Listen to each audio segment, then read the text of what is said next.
So this is your Gondek gimmick. Now, you'll notice the thread that's running alongside down here is kind of visible under certain lighting conditions, as well as the creases that are formed when the card bent, right, from the first crease to the second crease to, of course, your thread. The solution I use is I take a blue Sharpie and I dot where it's supposed to be blue. So I take the Sharpie and I dot exactly where it's supposed to be blue along the white crease. Okay, so parts where it's white, where it's actually supposed to be blue, I just use a marker and I dot it blue. For the thread, I just color the entire thread blue. Because if you notice on this side, it won't really affect it as well because the box is blue as well. So you just kind of got to play around on how to hide the thread as well as the creases. This is how we use the Gondek gimmick. This is what looks like from the side. As I wave my hand, I'm unlocking that first portion with a magnet. Okay, so I unlock it with my palm, and now my thumb is going to clip alongside this portion. So as you can see, my palm is unlocking that magnetic flap. I clip as if I'm doing a thumb clip with the coin, but this time just the card. I raise it up,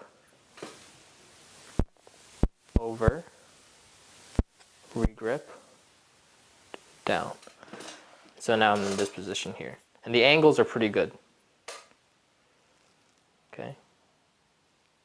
If you've ever done the Marlowe tilt for the ambitious routine, that's kind of the angles for the Marlowe tilt.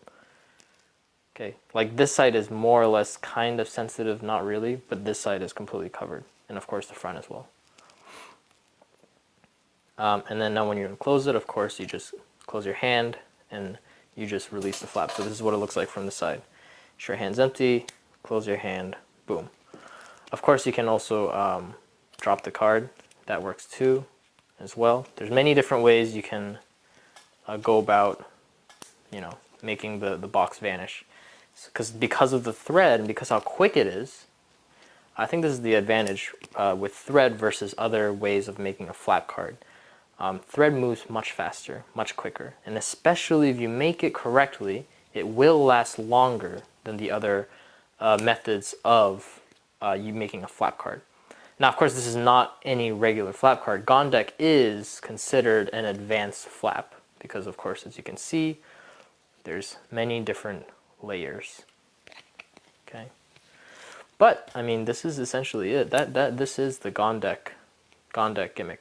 Making the Gondek vanish is pretty easy and the most fun, I think.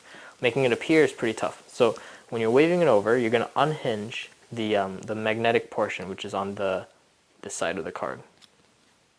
Okay, you do that with palm of your hand.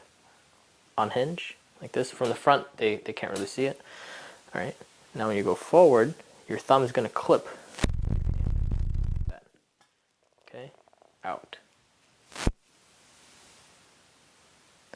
Now your first finger is going to grab it and keep it still. What I mean still as in keeping it from flapping outwards like that. Okay. And of course from here there's many different ways you can release it. You can toss it into the air. There's also the method of shaking the card like that and having the card vanish. Or you can just wave your hand over the card and then also the flap will release. And that's about it. Let's get into the more advanced way of vanishing the